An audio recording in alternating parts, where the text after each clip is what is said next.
സ്വർണഗിരി എന്ന അതിസുന്ദരമായ ദേശം, പ്രകൃതിയുടെ പച്ചപ്പും പുഴയുടെ നീലിമയും ഒത്തുചേർന്ന സന്തോഷം മാത്രം കളിയാടുന്ന നാട്. അവിടെ വസിച്ച കാട്ടായി ഗോത്രം ആ പ്രദേശത്തെ പരിപാലിച്ചു പോന്നു. അവരുടെ ആരാധനാമൂർത്തിയായിരുന്നു വനരാജൻ. തങ്ങളുടെ നേരെ വരുന്ന ഏതൊരു ആപത്തിൽ നിന്നും വനരാജൻ തങ്ങളെ രക്ഷിച്ചുകൊള്ളുമെന്ന് അവർ അടിയുറച്ചു വിശ്വസിച്ചു. പുറത്തുനിന്ന് ആർക്കും അകത്തേക്ക് കടക്കാൻ പറ്റാത്ത അത്രയും നിബിഡമായ വനമായിരുന്നു സ്വർണഗിരി ദേശത്തിനു ചുറ്റും. അതുകൊണ്ട് തന്നെ പുറം ലോകവുമായി അവർക്ക് യാതൊരു ബന്ധവുമില്ല. പലതര ആചാരങ്ങളും രീതികളും അവിടെ നിലനിന്നിരുന്നു. അതിൽ പ്രധാനമായിരുന്നു നരബലി. വർഷം 1939. ലൂട്ടനന്റ് റിച്ചാർഡും 100 പേരും അടങ്ങുന്ന ചെറു സൈന്യക്കൂട്ടം സ്വർണഗിരി വനത്തിനുള്ളിൽ പ്രവേശിച്ചു. പക്ഷേ അവരെ അവിടെ കാത്തിരുന്നത് മരണമായിരുന്നു. മനുഷ്യർ ഇതുവരെ കാണുക പോലും ചെയ്യാത്ത പലതര വൃക്ഷങ്ങളും സസ്യജാലങ്ങളുമായിരുന്നു റിച്ചാർഡും സംഘവും അവിടെ കണ്ടത്. സ്വയം ചലിക്കാൻ സാധിക്കുന്ന വൃക്ഷങ്ങൾ, ഇരപിടിയൻ സസ്യങ്ങൾ. ശരിക്കും ഒരു മായാലോകത്തെത്തപ്പെട്ടതുപോലെ അവർക്കത് അനുഭവപ്പെട്ടു. ഒരുപാട് വനങ്ങളിൽ യാത്ര ചെയ്തിട്ടുള്ള അനുഭവമുള്ള ലൂട്ടനന്റ് റിച്ചാർഡിനും പക്ഷേ ഇതൊരു പുതിയ കാഴ്ചയായിരുന്നു. ആ നിബിഡമായ വനത്തിനുള്ളിലേക്ക് അവർ പ്രവേശിക്കും തോറും അവിടുത്തെ വായുമണ്ഡലത്തിലും ഗുരുത്വാകർഷണത്തിനും മാറ്റം സംഭവിച്ചുകൊണ്ടിരിക്കുന്നുവെന്ന് റിച്ചാർഡിന് മനസ്സിലായി. അസാമാന്യ വലിപ്പമുള്ള പല മൃഗങ്ങളെയും അവർക്കവിടെ കാണാൻ സാധിച്ചു. പലപ്പോഴായി പലതരത്തിലുള്ള ശക്തമായ ആക്രമണങ്ങൾ ലൂട്ടനന്റിനും സംഘത്തിനും നേരിടേണ്ടി വന്നു. എന്നാൽ അവിടെ ഒന്നും റിച്ചാർഡ് എന്ന ബ്രിട്ടീഷ് യാത്രികന്റെ വീര്യം തകർന്നില്ല. അവർ മുന്നോട്ടേക്ക് നീങ്ങി. നീലഗിരി എന്ന അജ്ഞാത സംസ്കാരം കണ്ടുപിടിക്കണമെന്ന ദൃഢനിശ്ചയത്തോടെ. എന്നാൽ അതിന്റെ പിന്നിൽ മറ്റൊരു കാരണം കൂടിയുണ്ടായിരുന്നു. സ്വർണഗിരിയിലെ കണക്കാക്കപ്പെടാത്ത സ്വർണഖനി അത് കൈക്കലാക്കണമെന്നായിരുന്നു റിച്ചാർഡിന്റെയും സംഘത്തിന്റെയും യഥാർത്ഥ ലക്ഷ്യം. പക്ഷേ മുന്നോട്ട് പോകുന്തോറും സസ്യജന്തുജാലങ്ങളിൽ നിന്നും ആക്രമണങ്ങൾ കൂടിക്കൂടി വന്നു. അതിൽ വിഷപ്പാമ്പുകളായിരുന്നു മുന്നിൽ. പലരും അവയുടെ ആക്രമണത്തിൽ മരണപ്പെട്ടു. എന്നാൽ ആ യാത്ര നിന്നില്ല. പക്ഷേ അടുത്തവർ പോരാടിയത് പേര് പോലും നൽകപ്പെടാത്ത ഒരു ഭീമാകരൻ ജീവിയോടായിരുന്നു, അല്ലെങ്കിൽ അതിന്റെ വംശത്തോടായിരുന്നു.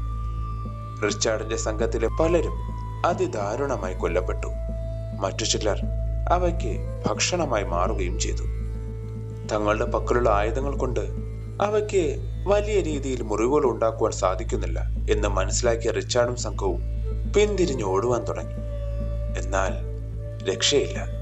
അവസാനം റിച്ചാർഡും ഏതാനും കയ്യിലെണ്ണാവുന്ന സൈനികർ മാത്രമാണ് സ്വർണഗിരി വനത്തിന്റെ പുറത്തേക്ക് വന്നത്. അന്ന് അവരുടെ കൂട്ടത്തിലുള്ള ഒരു ഇന്ത്യൻ സൈനികൻ ആ മൃഗത്തെ വിളിച്ച പേരായിരുന്നു വനരാജൻ, അഥവാ സ്വർണഗിരിയിലെ വനരാജൻ. വർഷങ്ങൾ കടന്നുപോയി. പലരും പല കാലങ്ങളിലായി ആ വനത്തിനുള്ളിലേക്ക് പ്രവേശിക്കുവാൻ ശ്രമിച്ചു. ആ ശ്രമിച്ചവർ പിന്നീട് പുറം ലോകം കണ്ടതേയില്ല, അല്ലെങ്കിൽ ജീവനോടെ പുറത്തേക്ക് വന്നിട്ടില്ല. അങ്ങനെ ഇരിക്കുമ്പോഴായിരുന്നു 2ാം ലോക മഹായുദ്ധം ആരംഭിച്ചത്. രക്തരൂക്ഷിതമായ യുദ്ധത്തിൽ പല രാജ്യങ്ങളും നശിക്കപ്പെട്ടു. ലക്ഷക്കണക്കിന് മനുഷ്യരുടെ ജീവനുകൾ പൊലിഞ്ഞുപോയി. ആ മഹായുദ്ധത്തിന്റെ ഭാഗമായി വർഷിക്കപ്പെട്ട യുദ്ധബോംബുകളിൽ ചിലത് സ്വർണഗിരിയിലും വന്നു പതിച്ചു. അതിനെ തുടർന്ന് രാഷ്ട്ര ഭൂപടങ്ങളിൽ നിന്നും സ്വർണഗിരി എന്ന പ്രദേശം കാണാതാവുകയും ചെയ്തു. മതി, നീ ഇത് വായിച്ച് എങ്ങോട്ടാ പോണേ? ദേവൻ നിരഞ്ജന്റെ തോളിൽ തട്ടി ചോദിച്ചു.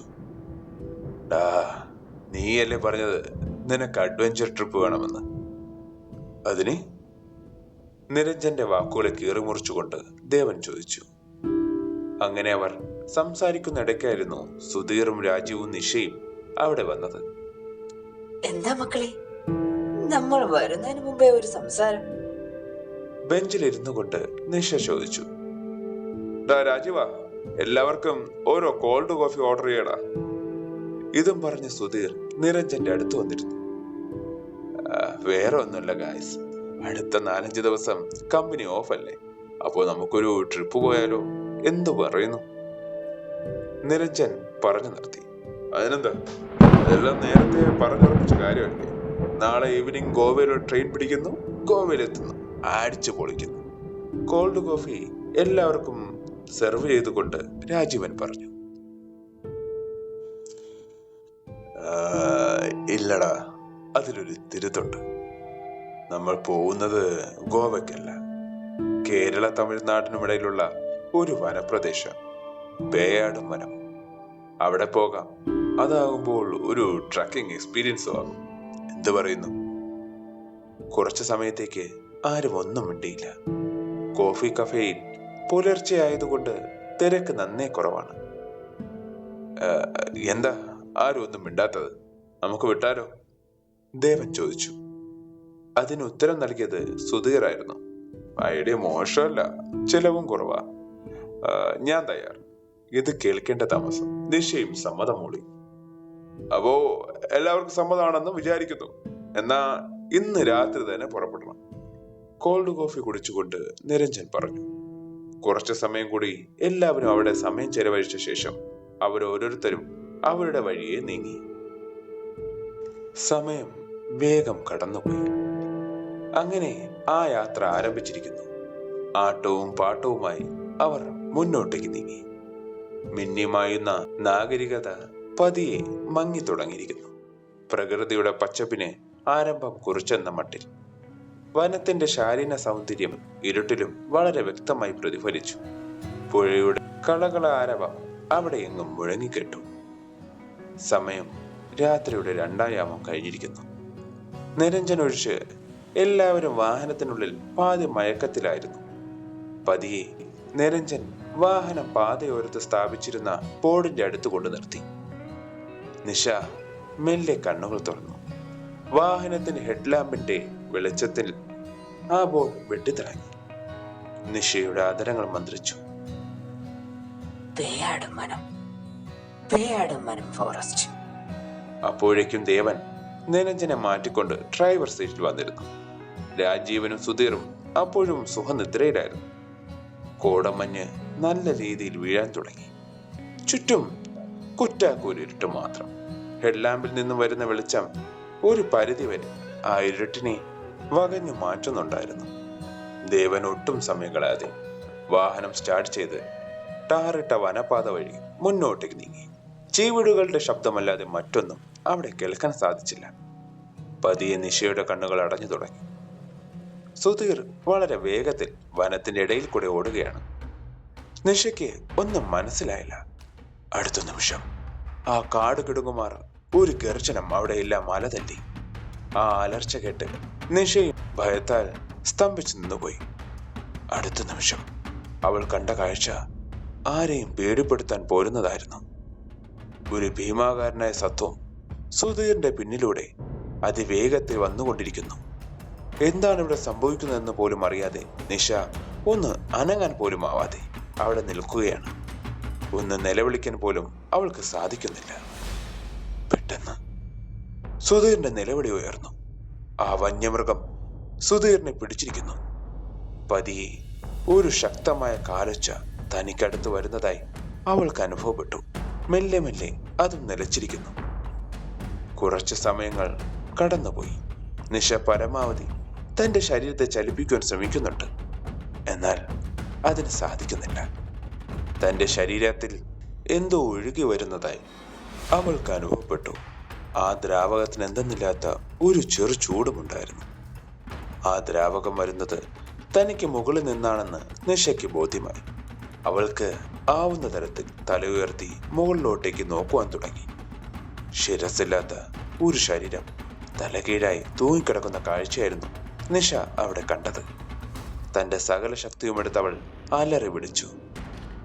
നിഷ, എന്താ നീ ഇങ്ങനെ അലറി വിളിക്കുന്നത്? ഇതും പറഞ്ഞ് സുധീർ കാറിന്റെ സീറ്റിൽ ഉറങ്ങിക്കിടന്ന നിഷയെ തട്ടി വിളിച്ചു. അപ്പോൾ മാത്രമാണ് താൻ സ്വപ്നം കാണുകയായിരുന്നു എന്ന് നിഷയ്ക്ക് മനസ്സിലായത്. അയ്യോ സോറിടാ, എപ്പോഴാ ഉറങ്ങിപ്പോയെന്ന് അറിഞ്ഞില്ല. അത് പോട്ടെ, നീ എന്തിനാ എന്റെ പേരും പറഞ്ഞ് നിലവിളിച്ചത്? സുധീർ കാറിന്റെ ഡോർ തുറന്നുകൊണ്ട് ചോദിച്ചു. പതിയെ പുറത്തേക്ക് ഇറങ്ങിക്കൊണ്ട് നിഷ. അതോ, അത് ഞാനൊരു പേടിപ്പെടുത്തുന്ന സ്വപ്നം കണ്ടു, അതാ. ഏതായാലും അത് വിട്. ബാക്കിയുള്ളവരെവിടെ? നിഷയുടെ ചോദ്യത്തിന് ഉത്തരമെന്നോളം, പൊന്നു മാഷേ, നിങ്ങളുടെ പ്രണയസല്ലാപം കഴിഞ്ഞെങ്കിൽ നമുക്ക് യാത്ര തുടരാമായിരുന്നു എന്നും പറഞ്ഞ് രാജീവ് തന്റെ ബാഗും എടുത്ത് ദേവന്റെയും നിരഞ്ജന്റെ പിന്നാലെ നടക്കുവാൻ തുടങ്ങി. ഇത് കേട്ട് ഒന്ന് ചിരിച്ചുകൊണ്ട് നിഷയും സുധീറും ഒട്ടും സമയം കളയാതെ അവരവരുടെ ബാഗും എടുത്ത് പോയാടും വനത്തിന്റെ ഉള്ളിലേക്ക് പ്രവേശിക്കുവാൻ തുടങ്ങി. സമയം ഉച്ച കഴിഞ്ഞിരിക്കുന്നു. നിബിഡമായ വനത്തിന്റെ ഉള്ളിലേക്ക് പോകുന്തോറും സൂര്യവെളിച്ചം മങ്ങിത്തുടങ്ങി. പക്ഷികളുടെ കലവില ശബ്ദം അവിടമെല്ലാം ഉയർന്നുകൊണ്ടിരിക്കുകയാണ്. പൊളി സ്ഥലം അല്ലേ? നിരഞ്ജൻ ചോദിച്ചു. അതിനുത്തരമായി എല്ലാവരും തലയാട്ടുക മാത്രമാണ് ചെയ്തത്. അയ്യോ, എങ്ക പോറുങ്ക? ശബ്ദം കേട്ട് എല്ലാവരും തിരിഞ്ഞു നോക്കി. വണക്കം, ഞാൻ പൊന്നൻ. ഇത് എങ്ക ഊര്? നിങ്ങ യാറ്? ടൂറിസ്റ്റാ? ഇപ്പൊ എങ്ക പോറുങ്ക? പൊന്നന്റെ ചോദ്യത്തിന് ഉത്തരം നൽകിയത് നിരഞ്ജനായിരുന്നു. ஆமாண்ணா, டூரிஸ்ட் தான். இங்க ஒரு ட்ரக்கிங் ஸ்பாட் இருக்கு இல்லையா? என் நண்பன் சொன்னான், அதுதான் இங்க வந்து எக்ஸ்പീരിയൻസ് பண்ணலாம்னு நினைக்கிறேன். തന്റെ മുറിയൻ തമിഴിൽ നിരഞ്ജൻ പറഞ്ഞൊപ്പിച്ചു. പൊന്നൻ എല്ലാവരെയും ഒന്ന് ഇരുത്തി നോക്കിയ ശേഷം തുടർന്നു. ഓ, നിങ്ങ മലയാളികളാ? சரி சரி சரி. ஆனா எந்த காரணவசாலும் அந்த மலை இல்லையா, அந்த மலைக்கு பக்கம் போகாதுங்க. அதுதான் சொர்ணகிரி மலை. அங்கே போற யாரும் திரும்பி വന്നതാ கிடையாது. ഇത് പറയുമ്പോൾ പൊന്നന്റെ ശരീരം നന്നേ വിറയ്ക്കുന്നുണ്ടായിരുന്നു. പൊന്നൻ ചൂണ്ടിക്കാണിച്ച മലയിലേക്ക് എല്ലാവരുടെയും നോട്ടം തിരിഞ്ഞു. അവർ നിൽക്കുന്നതിൽ നിന്നും 3-4 കിലോമീറ്റർ അകലെയായിരുന്നു ആ മല. നിരഞ്ജന് എന്തെന്നില്ലാത്തൊരു കുളിർ അനുഭവപ്പെട്ടു. ആ ചെറുപ്പക്കാരൻ അറിയാതെ മന്ത്രിച്ചു, സ്വർണഗിരി, സ്വർണത്തിന്റെ കലവറ. എന്നാൽ ഇതാരും കേട്ടില്ല. അല്പസമയത്തിനു ശേഷം പൊന്നൻ നിൽക്കുന്ന സ്ഥലത്തേക്ക് എല്ലാവരും തിരിഞ്ഞു നോക്കി. പക്ഷേ അവിടെ പൊന്നൻ ഉണ്ടായിരുന്നില്ല. അയാൾ എവിടെ പോയി? അങ്ങിങ്ങായി തിരിഞ്ഞു നോക്കിക്കൊണ്ട് ദേവൻ ചോദിച്ചു. ഓ, അയാൾ എവിടെയെങ്കിലും പോട്ടെ, നമുക്ക് യാത്ര തുടരാം. ഇതും പറഞ്ഞ് നിരഞ്ജൻ സ്വർണഗിരി മല ലക്ഷ്യമാക്കി നടന്നു. മറ്റുള്ളവർ നിരഞ്ജന്റെ പിന്നാലെ. ചെറുതായി അവിടെ കാറ്റുവീശി കരിയിലകൾ അനങ്ങി. ആ കരിയിലകൾക്കിടയിൽ ഒരു അസ്ഥിമഞ്ജരം കിടക്കുന്നത് ആരും കണ്ടതേയില്ല. സമയം വൈകുന്നേരത്തോട് അടുത്തപ്പോഴേക്കും അവർ സ്വർണഗിരി മലയ്ക്കുള്ളിൽ പ്രവേശിച്ചിരുന്നു. വളരെ ശാന്തമായ വനം. പക്ഷികളുടെ ചിറകടിയില്ല, ചീവിടുകളുടെ അലോസരപ്പെടുത്തുന്ന ശബ്ദമില്ല, ഒരു കാറ്റ് പോലും അവിടെ വീശുന്നില്ല. തികച്ചും പേടിപ്പെടുത്തുന്ന ശാന്തത. എന്താടാ ഈ കാടിങ്ങനെ? നമ്മൾ പല കാട്ടിലും ട്രക്കിങ്ങിന് പോയിട്ടുണ്ട്, പക്ഷേ ഇവിടെ ഇവിടെ എന്തോ പ്രത്യേകത ഉള്ളതുപോലെ. ആ പൊന്നൻ പറഞ്ഞതിൽ എന്തെങ്കിലും കാര്യമുണ്ടായിരിക്കോ? നിഷ എല്ലാവരോടുമായി ചോദിച്ചു. എന്താ, നിനക്ക് പേടിയാവുന്നുണ്ടോ? സുധീറിന്റെ വാക്കുകൾ കേട്ട് നിഷ ഒന്ന് ചിരിക്കുക മാത്രമാണ് ചെയ്തത്. എന്നാൽ നിരഞ്ജനും ദേവനും രാജീവനും ഇതൊന്നും ശ്രദ്ധിക്കാതെ ടെന്റ് കെട്ടുന്നതിന്റെ തിരക്കിലായിരുന്നു. പതിയെ അവിടമാകം ഇരുട്ട് വ്യാപിച്ചു തുടങ്ങി. അതിനോടൊപ്പം കോടമഞ്ഞും വീഴുവാൻ തുടങ്ങി. തീപ്പന്തത്തിനു ചുറ്റും അവർ വന്നിരുന്നു. ആ കൊടും തണുപ്പിലും അവർക്ക് അല്പം ആശ്വാസമേകാൻ ആ തീപ്പന്തത്തിന് സാധിച്ചു. സമയം അതിവേഗത്തിൽ പോയിക്കൊണ്ടിരുന്നു. ഒട്ടും സമയം കളയാതെ അവർ ഭക്ഷണം കഴിക്കുവാനും തുടങ്ങി. പെട്ടെന്നായിരുന്നു ഒരു അലർച്ച ഉയർന്നത്. അതും ഏതാനും വാര അകലെ നിന്നു. ഇത് കേട്ട എല്ലാവരുടെയും ഹൃദയമിടിപ്പ് ഒരുപോലെ കൂടുവാൻ തുടങ്ങി. വല്ല കരടിയായിരിക്കും, നിരഞ്ജൻ പതിഞ്ഞ സ്വരത്തിൽ പറഞ്ഞു. എന്നാൽ അത് ഉൾക്കൊള്ളുവാൻ ദേവന് സാധിച്ചില്ല. നേരം വൈകി, നമുക്ക് നാളെ സംസാരിക്കാം. ഇതും പറഞ്ഞ് ദേവൻ നിരഞ്ജനെയും കൂട്ടി തങ്ങളുടെ ടെന്റിനുള്ളിലേക്ക് മടങ്ങി. ഒന്നും മനസ്സിലാവാതെ നിഷയും സുധീറും അവിടെ ഇരുന്ന് ഭക്ഷണം കഴിച്ചുകൊണ്ടിരുന്നു. എല്ലാവരോടും പറയുന്ന പോലെ എന്നോട് നീ പറയണ്ട, അതൊരിക്കലും ഒരു കരട് ശബ്ദമല്ല. ചുമ്മാ ആപത്തിലേക്ക് കാലെടുത്ത് വയ്ക്കണോ? കിടക്കയിലിരുന്നു കൊണ്ട് ദേവൻ നിരഞ്ജനോട് ചോദിച്ചു. എനിക്കും അറിയാം അതൊരു കരടിയുടെ ശബ്ദമല്ല എന്ന്. പക്ഷേ നാളെ നമ്മൾ ലക്ഷപ്രഭുക്കളാകാൻ പോവുകയാണ്. ഈ സ്വർണഗിരിയുടെ സ്വർണക്കരി നമ്മൾ കണ്ടുപിടിച്ചാൽ പിന്നെ നമ്മൾ ആരാ? അതുകൊണ്ട് വേറൊന്നും ആലോചിക്കാതെ നീ സുഖമായി ഉറങ്ങാൻ നോക്ക്. ബാക്കിയെല്ലാം നമുക്ക് നാളെ സംസാരിക്കാം. ഇതും പറഞ്ഞ് നിരഞ്ജൻ തിരിഞ്ഞു കിടക്കുവാൻ തുടങ്ങി. പെട്ടെന്നായിരുന്നു നിഷ അവരുടെ ടെന്റിന്റെ ഉള്ളിൽ കടന്നു വന്നത്. സോറി സോറി സോറി, അനുവാദം ഇല്ലാതെ കയറി വന്നതിന്. സാരമില്ല, നീ എന്തിനാ വന്നത്? ദേവൻ ചോദിച്ചു. അത് സുധീർ യൂറിൻ പാസ് ചെയ്യാൻ വേണ്ടി ടോർച്ചുമായി കാട്ടിന്റെ ഉള്ളിൽ പോയതാ. ഇതുവരെയായി മടങ്ങി വന്നില്ല. എനിക്ക് എന്തോ പേടി പോലെ. നിങ്ങൾ ഒന്ന് പോയി നോക്കാമോ? നിഷ പറഞ്ഞു നിർത്തി. എന്റെ പൊന്നു മാഷേ, അവൻ രണ്ടു കൂടി ചേർന്ന് പോയതായിരിക്കും. എല്ലാം കഴിയുമ്പോൾ വരും, താൻ പേടിക്കാതെ. നിരഞ്ജൻ പാതി മയക്കത്തിലെന്ന പോലെ പറഞ്ഞു. പക്ഷെ നിഷ വിടുന്ന ലക്ഷണമില്ല. മിണ്ടാതിരിക്കെ, ഏതായാലും നിഷ പറഞ്ഞതല്ലേ, നമുക്ക് പോയി നോക്കിട്ട് വരാം. നീ വാ. ഇതും പറഞ്ഞ് ദേവൻ നിരഞ്ജനെയും വലിച്ചെടുത്തുകൊണ്ട് കയ്യിലെ ടോർച്ച് വെട്ടത്തിന്റെ സഹായത്തോടെ സുധീർ പോയ വഴിയെ അവരും നടന്നു. കൂടെ നിഷയുമുണ്ടായിരുന്നു. ശക്തമായ കോടമഞ്ഞുള്ളതിനാൽ മുന്നിലുള്ളതൊന്നും അവർക്ക് കാണാൻ സാധിക്കുന്നില്ല. ഇടയ്ക്കിടയ്ക്ക് അവർ സുധീറിന്റെ പേരും പറഞ്ഞ് ഉറക്കെ വിളിക്കുന്നുണ്ടായിരുന്നു. എങ്ങും കുറ്റാക്കൂരിട്ട് മാത്രം. അടുത്തൂടെ ഒരു പുഴ ഒഴുകുന്നതിന്റെ ശബ്ദം അവർക്ക് കേൾക്കാമായിരുന്നു. പെട്ടെന്നായിരുന്നു ദേവൻ അത് കണ്ടത്. കുറച്ചകലെയായി പുഴയുടെ ഓരത്തായി ടോർച്ചിൽ നിന്ന് വരുന്ന വെട്ടം അവിടെ മുഴുവൻ പ്രകാശിതമാക്കുന്നു.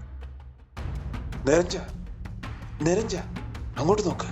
ദേവൻ ചൂണ്ടിക്കാട്ടിയ സ്ഥലത്തേക്ക് നിരഞ്ജൻ നോക്കി. ശരിയാ, അവിടെ ഒരു പ്രകാശം. വായുവിൽ ഒരു പ്രത്യേകതരം രൂക്ഷഗന്ധം പടരുന്നുണ്ടായിരുന്നു. അവർ ഇരുവരും ഒട്ടും സമയം കളയാതെ അങ്ങോട്ടേക്ക് ഓടി. പക്ഷേ കൂടെയുള്ള നിഷയുടെ കാര്യം അവർ ഓർത്തില്ല. കുറച്ച് നിമിഷങ്ങൾക്കകം തന്നെ ദേവനും നിരഞ്ജനും അവിടെ ഓടിയെത്തി. അവിടെ വെച്ച് അവർ കണ്ട കാഴ്ച വളരെ ഭീകരമായിരുന്നു. പകുതിയോളം മാംസം ഭക്ഷിച്ച രീതിയിൽ കിടക്കുന്ന സുധീറിന്റെ ശരീരം. ആ കണ്ണുകൾ ഇപ്പോഴും തുറന്നിരിക്കുകയാണ്. എല്ലായിടത്തും രക്തത്തുള്ളികൾ വീണ് കിടക്കുന്നു. എന്താണ് ഇവിടെ സംഭവിച്ചതെന്നറിയാതെ ദേവനും നിരഞ്ജനും സ്തംഭിച്ചു നിൽക്കുന്നു. നിരഞ്ജ, നമുക്കൊന്നും വേണ്ട, എത്രയും പെട്ടെന്ന് ഇവിടുന്ന് പോകാം, ഇല്ലെങ്കിൽ അപകടമാ. ദേവന്റെ വിറയാർന്ന ശബ്ദം പക്ഷെ നിരഞ്ജൻ കേട്ടതേയില്ല. അയാളുടെ ശരീരം വിറയ്ക്കുകയാണ്. നിരഞ്ജൻ സുധീറിന്റെ ശരീരമല്ലാതെ മറ്റെന്തോ നോക്കിക്കൊണ്ടിരിക്കുകയാണെന്ന് ദേവന് ബോധ്യമായി. നിരഞ്ജൻ നോക്കുന്ന ഭാഗത്തേക്ക് ദേവൻ നോക്കി. കുറച്ചകലെയായി ഒരു ശിരസ് കിടക്കുന്നു. കുറച്ചുകൂടി സൂക്ഷിച്ചു നോക്കിയപ്പോൾ ദേവൻ ഞെട്ടിപ്പോയി. അത് നിഷയുടെ ശിരസാണ്. എന്നുവെച്ചാൽ നിഷ മരണപ്പെട്ടിരിക്കുന്നു. അപ്പോൾ തങ്ങളുടെ കൂടെയുള്ളത് ആരാ? ഒരു ഇടിമുഴക്കം പോലെ ഇരുവരുടെ മനസ്സിൽ ആ ചോദ്യം അലതല്ലേ. ഒന്നും അനങ്ങാൻ പോലും അവർക്ക് സാധിക്കുന്നില്ല. കുറച്ച് നിമിഷങ്ങൾ കടന്നുപോയി. ചീവിടുകളുടെ ശബ്ദം കൂടിക്കൂടി വന്നു. പെട്ടെന്നായിരുന്നു അവരെ നടുക്കിക്കൊണ്ട് ഏതാനും അകലെ നിന്നും ഒരു മുരൾച്ച ഉയർന്നു വന്നത്. അതിനോടൊപ്പം കാൽപാദങ്ങൾ മണ്ണിൽ അമരുന്നതിന്റെ ശബ്ദവും. ഇനി വരുന്ന പ്രശ്നം, വേഗം ഓട്, നമ്മൾ വന്ന വഴി ഓട്. ഇതും പറഞ്ഞ് അടുത്ത നിമിഷം ദേവൻ ആ ഇരുട്ടിലൂടെ മുന്നോട്ടേക്ക് ഓടുവാൻ തുടങ്ങി. തൊട്ടുപുറകിൽ നിന്നും നിരഞ്ജനും. മിന്നാമിനിക്കൂട്ടം അവിടെയെല്ലാം പാറി നടക്കുന്നുണ്ടായിരുന്നു. വനത്തിന്റെ പല വശങ്ങളിൽ നിന്നും തിളങ്ങുന്ന കണ്ണുകൾ തെളിഞ്ഞു വരുന്നതായി അവർ ഇരുവരും കണ്ടു. കാട് കിടുങ്ങുമാറ് അലർച്ചകളും മുഴങ്ങിക്കേട്ടു. ഇത് അവരുടെ ഓട്ടത്തിന്റെ വേഗത കൂട്ടി. ഓട്ടത്തിന്റെ ഇടയിൽ പലപ്പോഴായി ടോർച്ചിലെ വെളിച്ചം കെട്ടുപോകുന്നുണ്ടായിരുന്നു. പക്ഷെ എങ്ങനെയോ നിരഞ്ജൻ അതിനെ തട്ടി ഓണാക്കുകയും ചെയ്തു. വഴി അറിയാതെ അവർ മുന്നോട്ട് പോവുകയാണ്. പെട്ടെന്നായിരുന്നു അത് സംഭവിച്ചത്. ഓട്ടത്തിന്റെ ഇടയിൽ ദേവൻ മുന്നിലെ വൈദ്യുത വേലി കണ്ടതേയില്ല. ശക്തമായി അയാൾ ആ വേലിയിൽ ഇടിക്കുകയും ശരീരത്തിന്റെ ഉള്ളിലേക്ക് ആ വേലിക്കമ്പികൾ തറഞ്ഞു കയറുകയും ചെയ്തു. വൈദ്യുതി ലൈനിൽ നിന്നുള്ള വൈദ്യുതി പ്രവാഹം ശരീരത്തിലൂടെയും കടക്കുവാൻ തുടങ്ങി. പെട്ടെന്ന് എന്തെങ്കിലും ചെയ്തില്ല എങ്കിൽ ദേവൻ മരണപ്പെടുമെന്ന് നിരഞ്ജന് ബോധ്യമായി.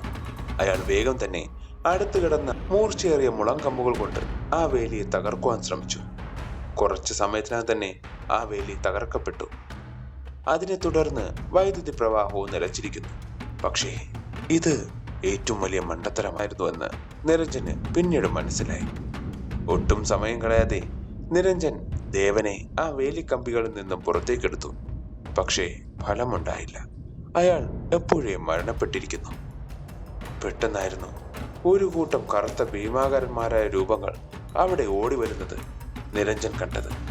ഇനി ഇവിടെ നിന്നാൽ അപകടമാകുമെന്ന് മനസ്സിലാക്കിയ നിരഞ്ജൻ വേഗം തകർക്കപ്പെട്ട വേലിയുടെ ഇടയിൽ കൂടി വനപാതയിലേക്ക് പ്രവേശിക്കുകയും അതുവഴി മുന്നോട്ടേക്ക് ഓടുകയും ചെയ്തു.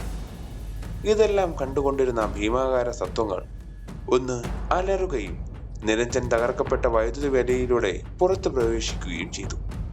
ഇത്രയും കാലം തങ്ങളെ തടവിലാക്കി വച്ചിരുന്ന വൈദ്യുതി വേലി ഇപ്പോൾ ഇല്ല എന്ന് ആ സത്വങ്ങൾ മനസ്സിലാക്കി. അവ ഇപ്പോൾ സ്വതന്ത്രമായിരിക്കുന്നു. നൂറുകണക്കിന് വരുന്ന ഭീമാകാരൻ സത്വങ്ങൾ വനത്തിന്റെ പുറത്തിറങ്ങുകയും മനുഷ്യവാസമുള്ള നഗരപ്രദേശങ്ങൾ ലക്ഷ്യമാക്കി പോവുകയും ചെയ്തു. ആ ഭീകര സത്വങ്ങളെ വിളിക്കുന്ന പേര് വനരാജൻ എന്നാണ്. അവരിൽ നിന്ന് എങ്ങനെ മനുഷ്യവംശം രക്ഷപ്പെടും? മുന്നിൽ കാണുന്ന എല്ലാവരെയും ദാരുണമായി കൊല്ലുകയും ഭക്ഷിക്കുകയും ചെയ്തു. ഇത്രയും കാലം അവരെ തടഞ്ഞു വച്ചിരുന്ന ആ വൈദ്യുതി വേലി പൂർണ്ണമായി നശിപ്പിക്കപ്പെട്ടു. കൂരിരുട്ടാൽ മൂടപ്പെട്ട ആ രാത്രി പല മനുഷ്യരുടെയും വേദനയോടുകൂടിയ നിലവിളികൾ ഉയർന്നുകൊണ്ടിരുന്നു.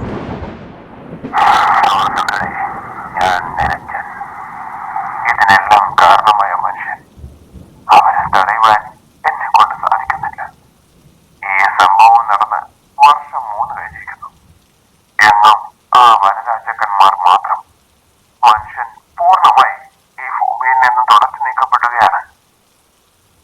ഒരായുധങ്ങളാലും അവയെ തടയുവാൻ സാധിക്കുന്നില്ല. ഞാൻ എന്റെ അവസാന ശ്വാസം വരെയും പോരാടും. ഈ ഭൂമി മനുഷ്യ രക്തത്താൽ മലിനമായി കൊണ്ടിരിക്കുകയാണ്. ഇവിടെ വീശുന്ന വായുവിൽ പോലും രക്തത്തിന്റെ രൂക്ഷഗന്ധമാണെന്ന്